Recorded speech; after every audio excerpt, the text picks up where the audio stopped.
Bienvenidos a esta segunda sesión en la cual estamos conociendo lo que fue el Concilio Ecuménico Vaticano II. Recordaréis que en el anterior vídeo dijimos que en la homilía del 11 de octubre el Papa Juan XXIII anunció la convocatoria de este concilio.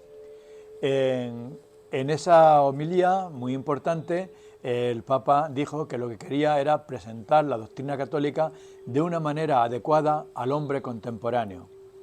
Ante todo, es necesario, son palabras del Papa Juan XXIII, que la Iglesia no se aparte del patrimonio de la verdad recibido de los padres.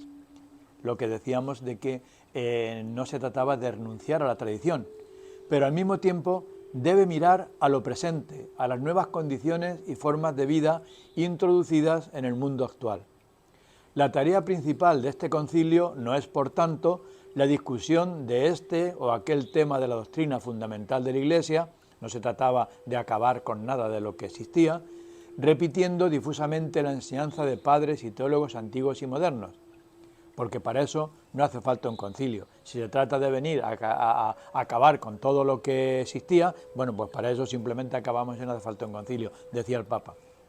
Y sigue diciendo, vemos, en efecto, al pasar de un tiempo a otro, cómo las opiniones de los hombres se suceden excluyéndose mutuamente y cómo los errores, luego de nacer, se desvanecen como la niebla ante el sol. Siempre la Iglesia se opuso a estos errores. Frecuentemente los condenó con la mayor severidad. En nuestro tiempo, sin embargo, la Iglesia prefiere usar la medicina de la misericordia más que la de la severidad. Ella quiere venir al encuentro de las necesidades actuales, mostrando la validez de su doctrina más bien que renovando condenas. Esto significa un cambio muy grande en lo que hasta entonces podíamos decir que era el estilo de la Iglesia, que sobre todo desde el Concilio de Trento pues se había dedicado bastante más a hacer condenas de cosas que le parecían mal que a intentar salir, como decía el Papa, al encuentro de las necesidades actuales. ¿Cuáles eran los objetivos del concilio? Pues, por una parte, el primero era renovar la vida cristiana de los fieles. En segundo lugar, se intentaba adaptar la disciplina eclesiástica a los nuevos tiempos, la vida interior de la Iglesia. En tercer lugar, renovar las formas litúrgicas. Luego veremos que una de esas formas pues, fue muy evidente y creo que todos conocemos, y los que somos un poquito mayores la vivimos en aquellos momentos.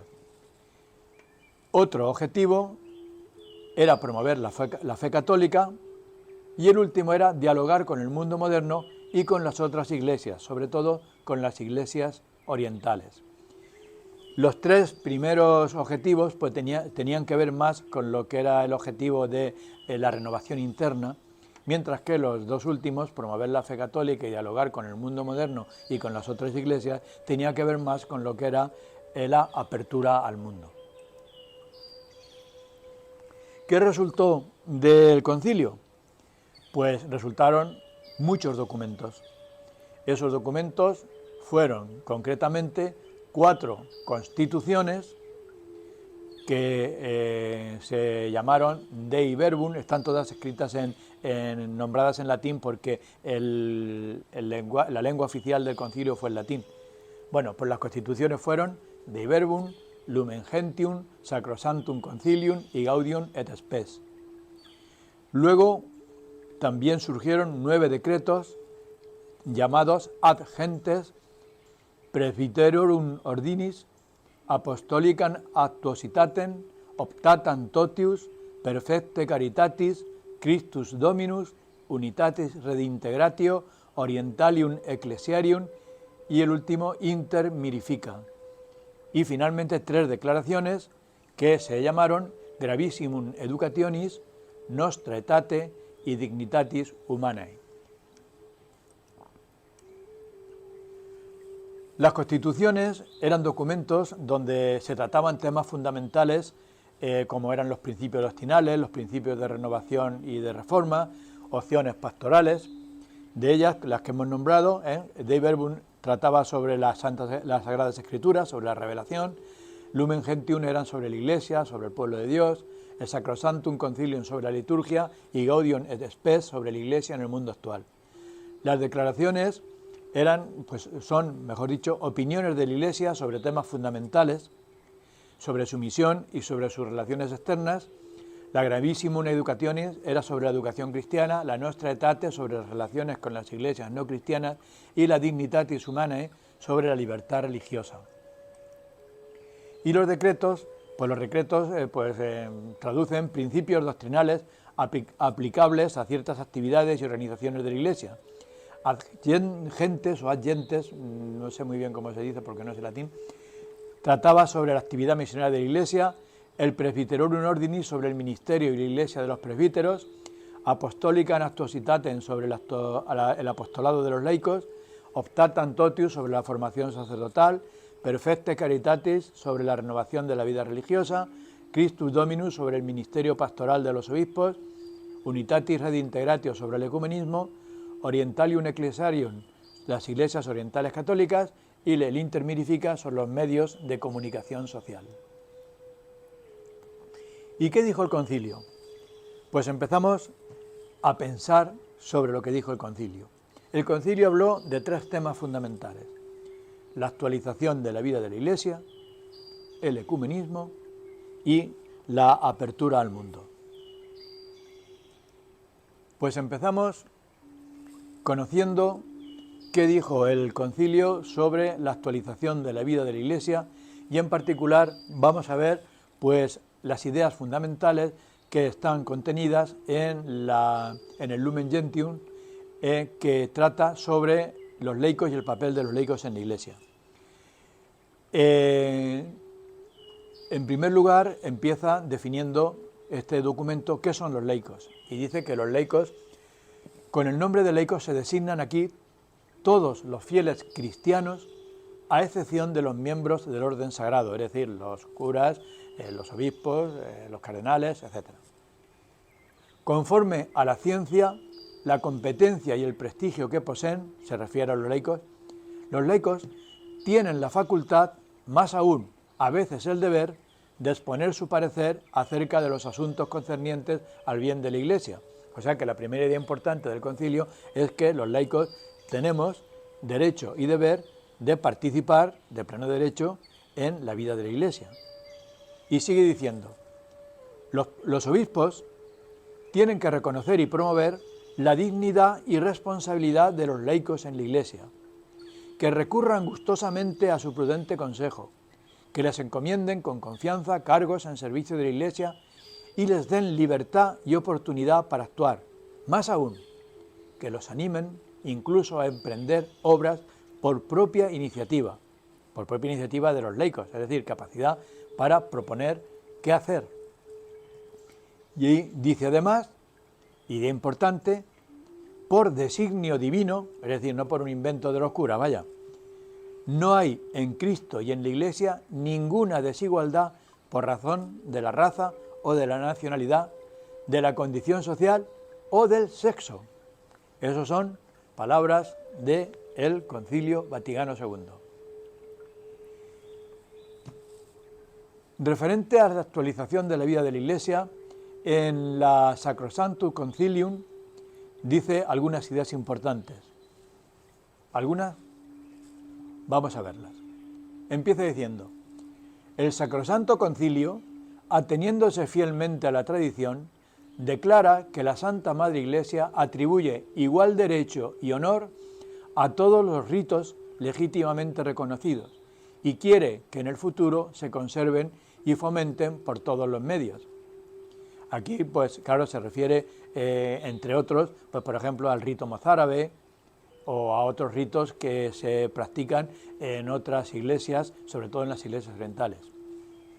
Y sigue diciendo, la liturgia es la cumbre a la cual tiende la actividad de la Iglesia y al mismo tiempo la fuente de donde emana toda su fuerza. La liturgia se refiere al modo de celebrar los actos religiosos. Pues los actos religiosos se celebran de una forma determinada y dice que esa forma determinada, dice el concilio, es muy importante. Tiene que respetarse porque es la fuente de donde emana toda la fuerza de la Iglesia, es un signo de identificación de la Iglesia.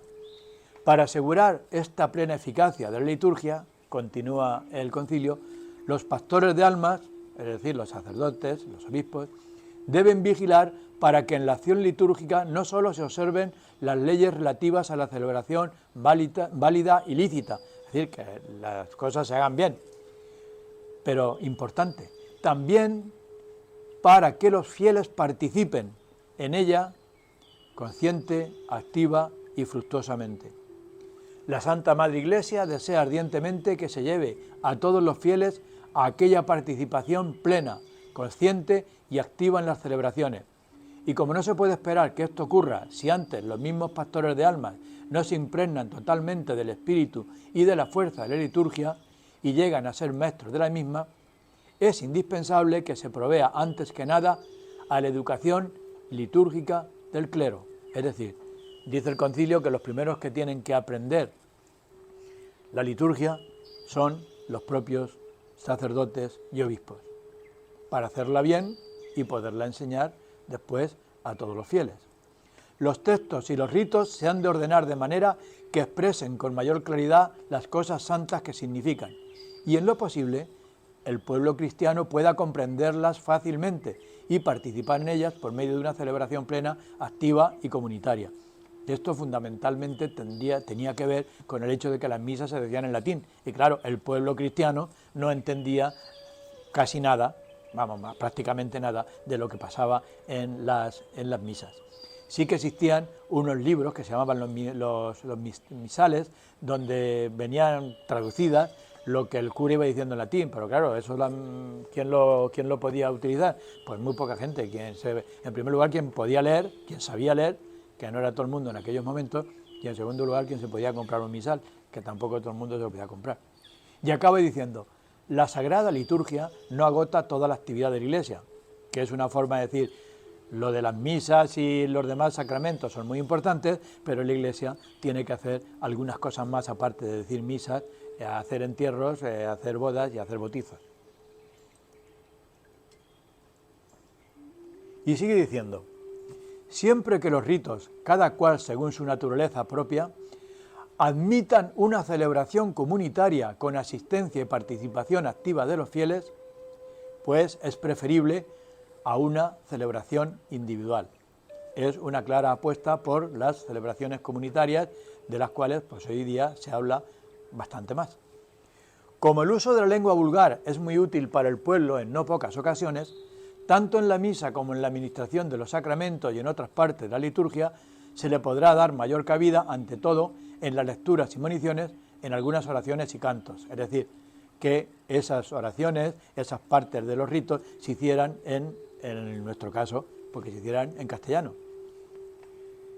Sigue diciendo el concilio, hay que trabajar para que florezca el sentido comunitario parroquial, sobre todo en la celebración común de la misa dominical. O sea, que no fuéramos cada uno a la misa por nuestra cuenta, sino que la misa se convirtiera en lo que debe de ser, una celebración comunitaria. Que los cristianos no asistan a la misa como extraños y mudos espectadores, que pudiéramos participar. Y además dice que en la medida de lo posible los ritos se hicieran más fáciles, que se suprimieran aquellas cosas menos útiles que con el correr del tiempo pues ya no tienen mucho sentido, que se han duplicado o se han añadido. Y que no se hará acepción de personas o de clases sociales ni en las ceremonias ni en el ornato externo, es decir, que no se podía hablar de cosas que no fueran estrictamente pues cosas de la religión, cosas de la Iglesia. Y acaba diciendo, nadie, aunque sea sacerdote, añada, quite o cambie cosa alguna por iniciativa propia en la liturgia, que se cumpla el rito tal como estaba establecido.